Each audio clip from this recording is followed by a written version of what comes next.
शोभे सौम्यमुखारविन्दहसतु नेणेयमी वर्षता वाणी च महिमा भरी मृदुवळी हय्ये हरि धारिता योगी राज प्रमुख जीरदयथी जेना गुणे रिजता वंदो संत महंत स्वामी गुरुने कल्याणकारी सदा।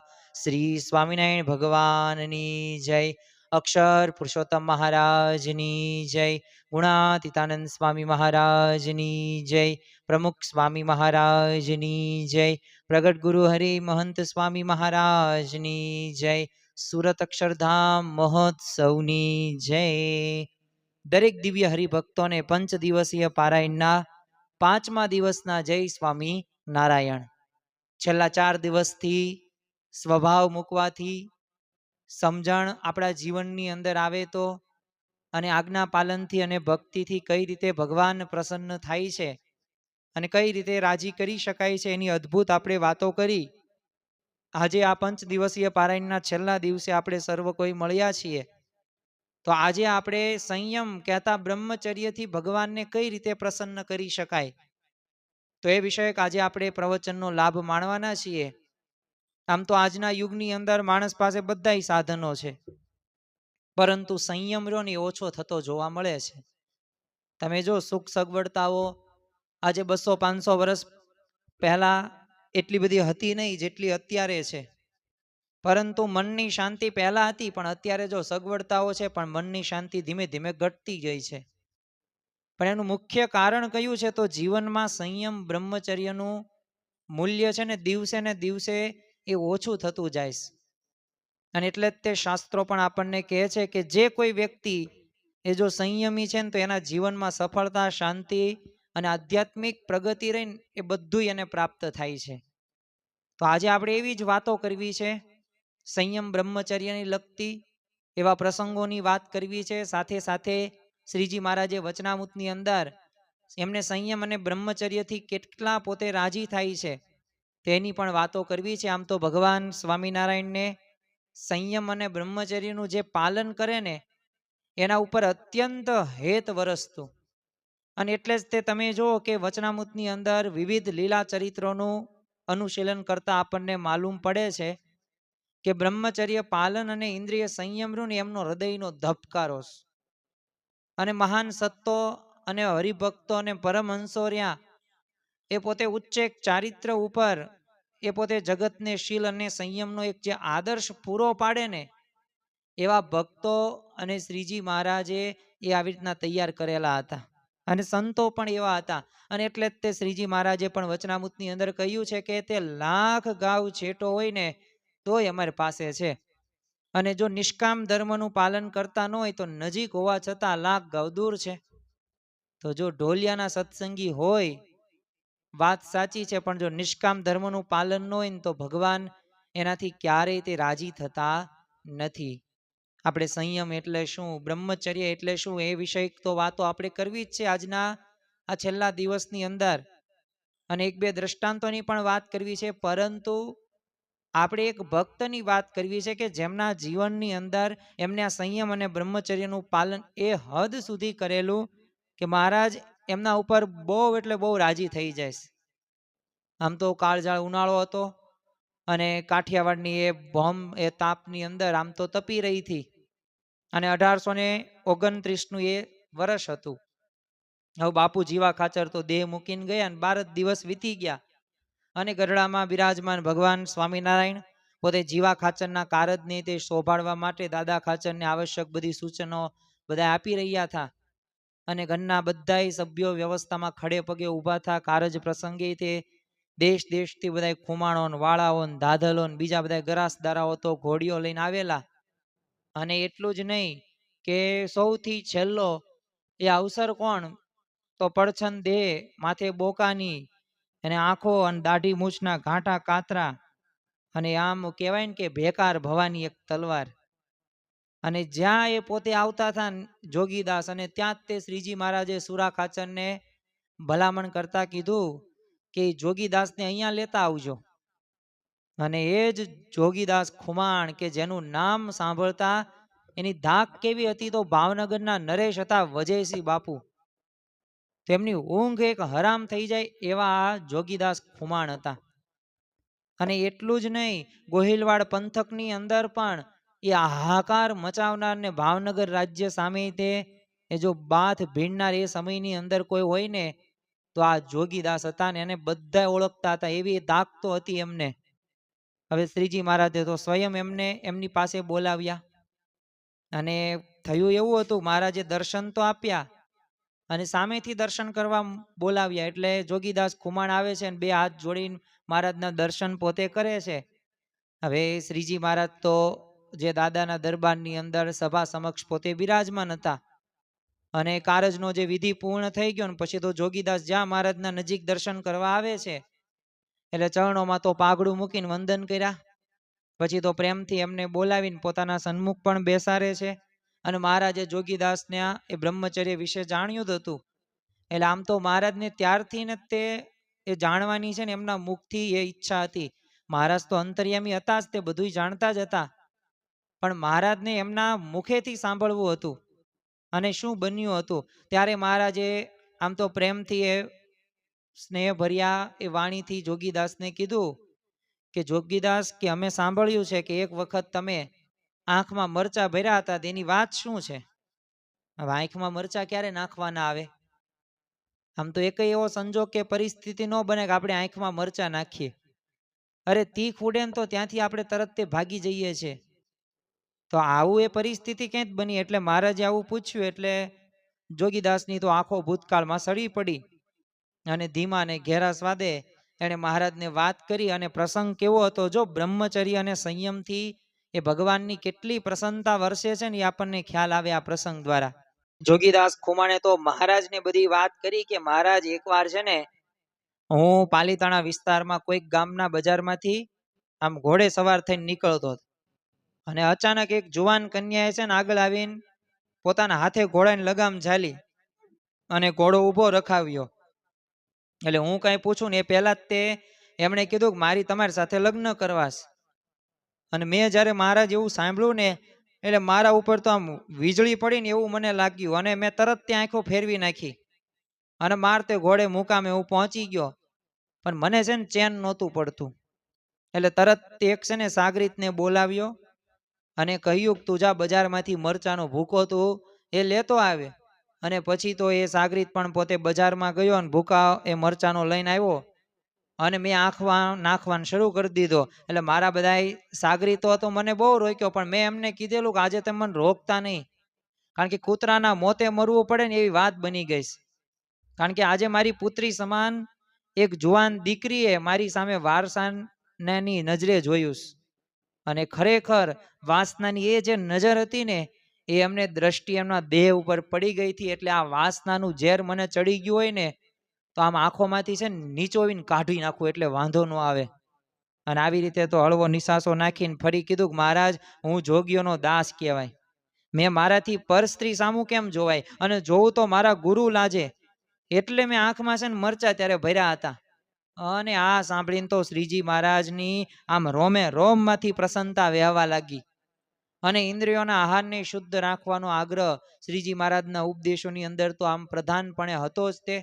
અને એમની એ મરજી પણ હતી, કારણ કે જોગીદાસની જે ઇન્દ્રિય અને સંયમની દ્રઢતા જેટલી હતી એટલે મહારાજે સંતોને બધાને કહી દીધું કે સાંભળો સંતો, આ જોગીદાસને પોતાના ગુરુને કેટલી બધી લાજ છે અને એમ જે લાજ રાખે ને એનાથી ધર્મ પડે ને, લાજ એ ધર્મની બહેન છે.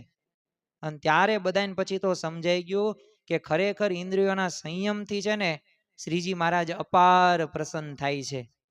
તો જો આવી રીતે સુરા ખાચરને પણ એવી રીતે એમને ઢસા બાજુ જવાનું થયેલું તો ત્યારે સામેથી એક ઉલટા સ્ત્રી આવે છે, પણ જો પોતે નિયમ ધર્મની અંદર દ્રઢતા રહે છે અને અડધી રાતે એ ગામ છોડીને પોતે ગઢપુર આવે છે. અને મહારાજે સભાજનોને કીધું કે અમારા યતિ આવે છે. જો એ જ્યાં સુરા ખાચર આવ્યા ને કીધું જો અમારા અતિ આવી ગયા. તો આવા તો મૂળજી બ્રહ્મચારી પણ પોતે હતા, જે પડછાયની જેમ મહારાજની એ સેવા ચાકરી ટેલ ચાકરી કરે, નાનામાં નાની સેવા કરે, તો જે પણ બ્રહ્મચર્યનું જેને પાલન કર્યું છે ને એના ઉપર એ ભગવાન અને સંતનો અવશ્ય રાજીપો વરસે છે ને વરસે જ છે. અને નિષ્કામ ધર્મનું જો પાલન એ કરવું જ પડે, કારણ કે જો જ્યાં સુધી નથી કરતા ને ત્યાં સુધી આપણું મન સ્થિર નથી થતું. ત્યાં સુધી એક આધ્યાત્મિક જે રીતે આપણે પ્રગતિ કરવાની છે એ પ્રગતિમાં એ અડચણ આવે છે. થોડાક આપણે વચનામૂતો આપણે સંદર્ભો જોવાના છીએ, પણ એ પૂર્વે થોડુંક આપણે સંયમને સમજીએ, થોડુંક બ્રહ્મચર્યને પણ સમજીએ, અને સંયમથી બ્રહ્મચર્યથી કેવી શક્તિ ઉત્પન્ન થાય છે. તો જો સંયમ એટલે શું, તો મન છે, ઇન્દ્રિયો છે, અને વાણી અને વર્તન ની એ ધર્મની મર્યાદામાં રાખવાનું, આને સંયમ કહેવામાં આવે છે. મન તો 10 ઇન્દ્રિયો છે અને વાણી વર્તન છે. હવે જો આંખ શું જોવે છે ને એ પણ આપણે ધ્યાન રાખવું પડે, કાન શું સાંભળે છે ને એનું પણ ધ્યાન રાખવું પડે, અરે જીભ શું બોલે છે ને શું સ્વાદ લે છે ને એ જોવું પડે, અને મન શું વિચારે છે, હાથ પગ ક્યાં જાય છે. તો આ બધાય તે વિષયો ઇન્દ્રિયો રહીને એ જો વિષયોમાં આસક્ત હશે તો ભગવાનનું ક્યારેય પોતે સુખ લઈ શકશે નહીં. એટલે આ બધું તે આજ્ઞા કોની કરવા આપણે પ્રમાણે ચાલવાનું છે, ભગવાન અને સંત જે આજ્ઞા કરે ને એ અનુસાર આપણે ચાલવાનું. અને જે વ્યક્તિ સંયમ રાખે છે ને તો એના જીવનમાં ક્યારેય પસ્તાવો થતો નથી. એટલે જો પસ્તાવાથી મુક્ત થવા માટે આપણે બ્રહ્મચર્યનું પાલન કરવું પડે, સંયમનું પાલન કરવું પડે. અને બ્રહ્મચર્યનો માત્ર એક અર્થ નથી, કારણ કે મન વાણી શરીરની પવિત્રતા રહીને એ સાચું બ્રહ્મચર્ય છે. એક શ્લોકની અંદર કીધું છે ને કે બ્રહ્મચર્ય તપોતમ ઉત્તમ, એટલે કે બ્રહ્મચર્ય રહ્યું ને એ સર્વોત્તમ તપ છે. અને એ બ્રહ્મચર્યનું તપ કરવાથી, એ વ્રત કરવાથી એ ભગવાન અને સંતનો અવશ્ય રાજીપો પ્રાપ્ત કરી શકાય છે. તમે જો ગઢડા પ્રથમનું તે 18મું વચનામૃત છે, એની અંદર ભગવાન સ્વામિનારાયણ ભગવાનનો રાજીપો મેળવવા માટે પ્રથમ વાત કરેલી છે. જો આપણે પણ સર્વ કોઈએ ભગવાનને સંતને રાજી કરવા છે તો એમનામ રાજી નહીં થાય, એમની આજ્ઞા પ્રમાણે જીવન બનાવીશું તો રાજી થશે. અને પ્રથમ વાત શું કરી, આહાર વિવેકની વાત કરી છે. એ કેવો ખોરાક ખાવો જોઈએ, કેવો વિવેક રાખવો જોઈએ. અને એટલે એ સ્વામિનારાયણ ભગવાન પોતે આપણને કહે છે કે પંચ ઇન્દ્રિયો દ્વારે જીવ જે આહાર કરે છે ને એ આહાર જો શુદ્ધ કરશે ને તો અંતઃકરણ પણ શુદ્ધ થશે, ને અંતઃકરણ જો શુદ્ધ થશે ને તો અખંડ ભગવાનની સ્મૃતિ રહેશે, અખંડ મૂર્તિનું, અખંડ ધ્યાનનું.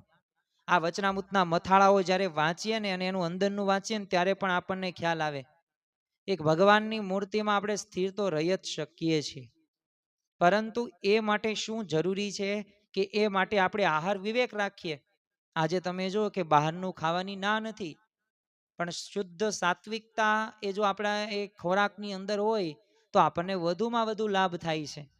તો એવું જ આપણે ખાવું જોઈએ કે જે શુદ્ધ હોય, પવિત્ર હોય, આપણે જેમને ઓળખતા હોય.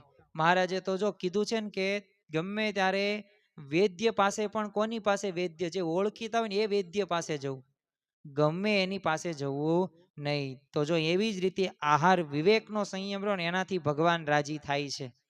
અને જો રાજી એનાથી થાય તો અંતઃકરણ પણ શુદ્ધ થાય, અંતઃકરણ શુદ્ધ થાય તો ભગવાનની સ્મૃતિ રહે, બાકી નો રહે. અને આ જીવ છે ને તો એનો જેવી સોબત કરે એવું એ અંતઃકરણ થઈ જાય છે.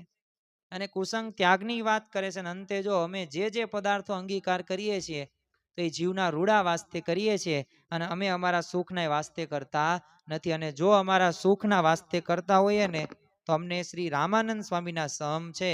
અને એમ કહીને તે શ્રીજી મહારાજે બધી દિવ્ય ભાવ રાખવાની તે વાતો ત્યારે કરેલી ગઢડા પ્રથમના 18મા વચનામૃતની અંદર. પણ ટૂંકમાં આપણે સમજવું હોય ને તો જો સંયમ, વાણી વિવેક રહ્યો ને, આહાર વિવેક રહ્યો ને જરૂરી છે. કારણ કે આપણે એવું બોલવું જોઈએ કે સામેવાળા વ્યક્તિને ગમે, આપણે એવું બોલવું જોઈએ, સાંભળવું જોઈએ કે જેનાથી આપણું મન શુદ્ધ થાય, પવિત્ર થાય. ગમે તેમ બોલવાથી, ગમે તે જોવાથી, ગમે તે વાંચવાથી, ગમે તે સાંભળવાથી એમ કાંઈ અંતઃકરણ શુદ્ધ થતું નથી, અને એ રાજીપો પણ આપણે પ્રાપ્ત કરી શકતા નથી. એટલે એ પૂર્વે આપણે આ વાતનું તો અવશ્ય ધ્યાન રાખવાનું છે. અને જેને જેને બ્રહ્મચર્યનું પાલન કર્યું છે, સંયમમાં પોતે રહ્યા છે, તેમાંથી શક્તિ પ્રગટ થઈ જ છે. જે રીતે બંધમાં પાણી સચવાય તો વીજળી જો ઉત્પન્ન થાય છે, તો એમ બ્રહ્મચર્યથી પણ એક જીવન શક્તિ વધે છે. તમે જો કોઈ વિદ્યાર્થી હોય, કોઈ અભ્યાસ હોય, ધંધાદારી કે કોઈ નોકરિયાત હોય, તો એના જીવનની અંદર જો બ્રહ્મચર્ય રાખે ને, તો એ ધંધો, વ્યવસાય કે નોકરીની અંદર તેજસ્વીતા આવે છે. અરે યાદ શક્તિ, જેને સ્મરણ શક્તિ કહેવાય, એ પણ વધે છે. અને એકાગ્રતા તો બોનસની અંદર, અને આત્મવિશ્વાસ પણ બોનસમાં એ આપણને મળે છે. તો જો બ્રહ્મચર્યનું પાલન કરવાથી આટલા બધાય એ ફાયદાઓ થતા જોવા મળે છે. અને તમે જો ભગવાન સ્વામિનારાયણ પણ આ જ વાત કરી છે. કારણ કે દરેકમાં દિવ્ય ભાવ રાખો, દિવ્ય દ્રષ્ટિ રાખવી, ગુણ ગ્રાહક દ્રષ્ટિ રાખીએ, વાણી વર્તન એવો રાખીએ ને કે સામેવાળાને આપણા જીવનમાં કંઈક પ્રેરણા લેવાનું મન થાય. અને એવું તે આપણે સેવા ભક્તિ કરીએ જેથી બીજા પણ સારા માર્ગે, સાચા માર્ગે ચાલી શકે. તમે જો મહાભારતની અંદર પણ ભીષ્મ પિતામાં પોતે બ્રહ્મચર્યનું એમને પાલન કરેલું, એ વ્રતનું પોતે ધારણ કરેલું હતું. અને એમના બ્રહ્મચર્યના પ્રભાવથી તમે જો કેવી અદ્ભુત શક્તિ, પ્રતિષ્ઠા અને પોતે આત્મબળ ધરાવતા. અને એટલે જ તે એમને ભીષ્મ પ્રતિજ્ઞા એવી લીધી, અને એ બ્રહ્મચર્ય માટે જ હતી ને. તો જો ખરેખર બ્રહ્મચર્ય રહ્યું ને, એ વ્યક્તિને મહાન તો બનાવે જ છે. હનુમાનજી પણ તમે જો અસાધારણ શક્તિ, ભક્તિ અને નિર્ભયતાનું એક કારણ શું હતું? બ્રહ્મચર્ય તેને. આખી લંકા હચમચી ગઈ, પણ હનુમાનજી પોતે અડગ રહ્યા.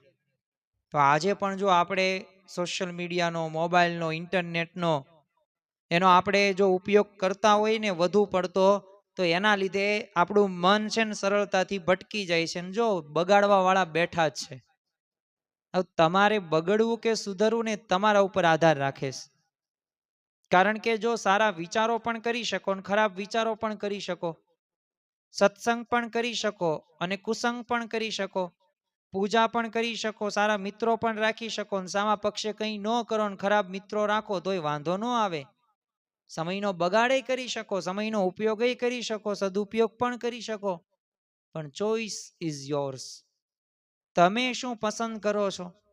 તો જો ખરેખર આપણે તો જીવનની અંદર સંયમથી, બ્રહ્મચર્યથી ભગવાનને પ્રસન્ન કરવા છે. અને એવા ભક્ત બનવું છે જેના ઉપર ભગવાન અને સંતનો અનહદ અતિશય રાજીપો પ્રાપ્ત થાય.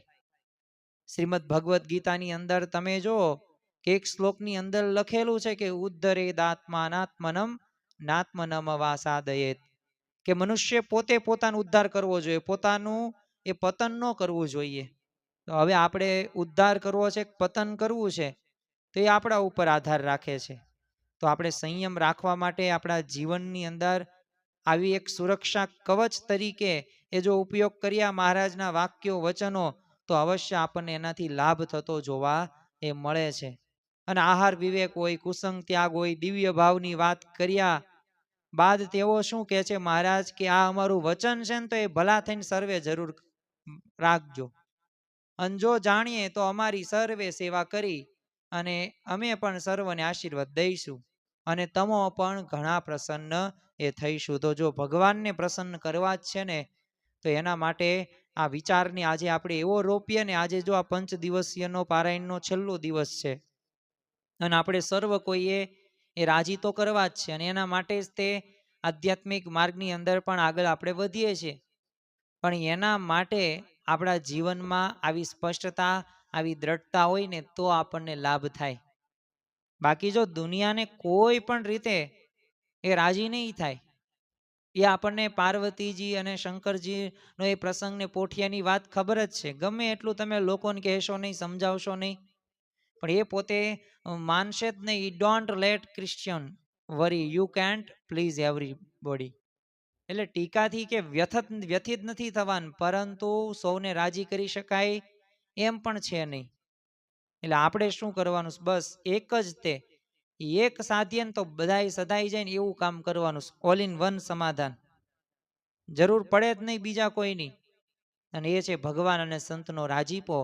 તો જો એમને આપણે આ મન કર્મ વચને આપણે એમાં જોડાઈએ, તો અવશ્ય આપણને ઘણો બધો લાભ થતો જોવા મળે છે. અને તમે જો શ્રીજી મહારાજે નિષ્કામ ધર્મ હોય, બ્રહ્મચર્ય પાલન હોય, તો એની ઉપર જે સંયમનું જેને જેને પાલન કર્યું છે, એના ઉપર અપાર પ્રસન્નતા એમને વ્યક્ત કરેલી જ છે. એક આપણે સંદર્ભ લઈ લઈએ તો આપણને ખ્યાલ આવે કે ખરેખર કેટલા રાજી ભગવાન થાય છે. તો મધ્યનું એક 33મું એક વચનામૃત છે. તો એની અંદર શ્રીજી મહારાજે વાત કરી છે કે એક નિષ્કામી વર્તમાન જો દ્રઢ હોય ને તો તેને આ લોકમાં અને પરલોકમાં કોઈ ઠેકાણે ભગવાનથી છેટું રહે નહીં. અને અમારે પણ એ ઉપરથી કોઈ દિવસ હેત ઓછું ન થાય. અને અમે અહીંયા ટક્યા છીએ ને પણ અહીંના હરિભક્તે અતિ નિષ્કામી વર્તમાનો દ્રઢ દેખીને ટક્યા છીએ. અને એ જેને નિષ્કામી વર્તમાન દ્રઢ હોય ને તો થકી અમે 1000 ગાવ એ છેટે જઈએ ને તો પણ એની પાસે જ છે. અને જેને નિષ્કામી વર્તમાનમાં જો કાચપ હોય અને જો અમારી પાસે રહે ને તો એ 1,00,000 ગાવ છેટે છે પાસ. તો જો આપણે ભગવાનની નજીક રહેવું છે, આપણે સંતની નજીક રહેવું છે તો એમની આજ્ઞા પ્રમાણે સંયમમાં બ્રહ્મચર્યમાં આપણે પાલન કરીએ તો આપણે નજીક. નકર પછી નજીક હોવા છતાંય દૂર. ભલે સ્થૂળ રીતે આપણે ભગવાનની નજીક હોય પણ નજીક નહીં, કહેવાશું જ નહીં. કારણ કે ભગવાન અને સંત તો એ નિષ્કામ જે વર્તમાનનું એ જે પાલન કરતા હોય એના ઉપર જ તે રાજીપો પ્રાપ્ત કરે છે. અને મહારાજે તો એમ પણ કહ્યું કે અન્નકૂટ કે આરતી કે જે પણ સેવા કરે તો નિષ્કામી વર્તમાન દ્રઢ કરીને કરતા હોય ને તો એની મને સેવા પણ એ સ્વીકારું અને ગમે. પણ જે નિષ્કામ ધર્મની અંદર કાચપ હોય ને તો એમની પણ હું સેવા સ્વીકારું નહીં. એ મને ગમતી જ વાત નહીં, દીઠો પણ ગમે નહીં. અને તમે જુઓ કે મહારાજ આ પૃથ્વી ઉપર રહ્યા 49 વર્ષ સુધી, સત્પુરુષ પૃથ્વી ઉપરથી ક્યારેય જતા નથી. એ જ આપણને શ્રીજી મહારાજ અત્યારે વર્તમાન કાળે મહંત સ્વામી મહારાજમાં સુખ આપી રહ્યા છે. પણ જો મૂળજી બ્રહ્મચારી હોય તો એ પોતે મહારાજના પડછાયા સમાન એમને સેવા કરેલી. પણ એ પોતે એટલા બધા નિષ્કામી વર્તમાનમાં દ્રઢતા હતી એટલે મહારાજને એમની સેવા પણ અતિશય ગમતી. અને બીજો કોઈ સેવા ચાકરી કરે ને તો એમને ગમે નહીં. અને જે વાર્તા કરીએ ને એના વિશે નિષ્કામી એ વર્તમાનનું જ અતિશય પ્રતિપાદન થાય છે. અને અમે જે દિવસથી પ્રગટ થયા છીએ ને એ દિવસથી અમે આ વર્તમાન રહ્યું ને દ્રઢ રીતે પાલન કર્યું છે. અને સભા બેઠી હોય ને ત્યાં કોઈક સ્ત્રી અને પુરુષ તેને જોયામાંય ફેર પડે ને ત્યારે ગમે એટલી યુક્તિ કરીને સંતાડે ને તો પણ અમને જણાય વિના રહે જ નહીં. અને અમારો એ મનુષ્ય ઉપર અતિશય કુરાજી તો થઈ જાય છે. અને અમારું જો મુખ પણ એ સાંભળું થઈ જાય છે. અને દુઃખ તો અતિશય લાગે છે. પણ મોહમ્મદ જાણીને જાજુ તો કંઈ કહેવાય નહીં. અને વાળી સાધુ દાવો છે એટલે હૈયામાં સમજી રહીએ છીએ. પણ જો રાજાના જેવી રીત હોત ને તો માથે જાજો દંડ થાય. માટે જે નિષ્કામી વર્તમાન રાખે ને એ જ અમને વહાલો છે.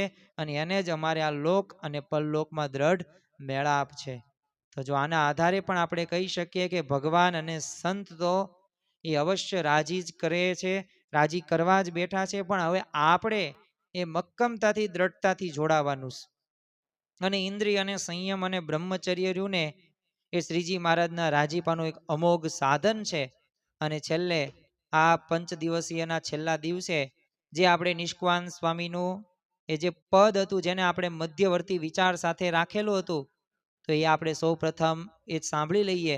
અને ત્યારબાદ આજે આ પંચ દિવસીય પારાયણની 5મા દિવસની અને પારાયણની પૂર્ણાહુતિ કરીએ. તો નિષ્કામ સ્વામી એ પોતે ભગવાનની પ્રસન્નતાને માટે એક પદ લખે છે. અને કેવો મહિમા લખે છે તો એ આપણે સૌ પ્રથમ સાંભળીએ.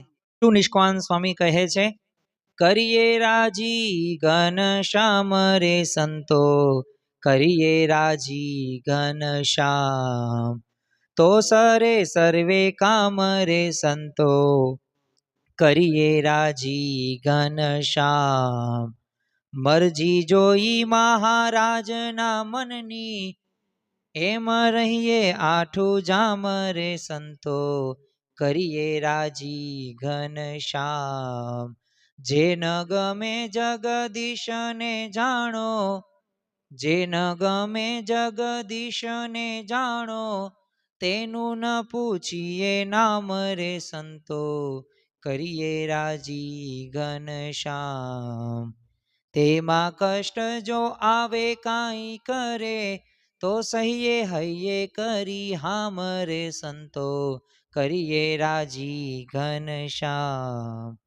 અચળ અડગ રહીએ કમને, અચળ અડગ રહીએ કમને, તો પામીએ સુખ વિશ્રામ રે સંતો, કરીએ રાજી ઘન શ્યામ. તો ભગવાન અને સંતને રાજી કરવા માટે સ્વભાવને મૂકીએ, આજ્ઞા પાલનથી રાજી કરીએ, ભક્તિથી રાજી કરીએ અને સમજણથી રાજી કરીએ અને બ્રહ્મચર્ય અને સંયમથી રાજી કરીએ, તો આજના દિવસે મહારાજ સ્વામીના ચરણોમાં પ્રાર્થના કરીએ કે અમે પણ મન કર્મ વચને સત્પુરુષમાં જોડાઈએ અને ભગવાન અને સંતનો એ અતિશય રાજીપો પ્રાપ્ત કરી શકીએ. એ જ આજના દિવસે પ્રાર્થના. શ્રી સ્વામિનારાયણ ભગવાનની જય.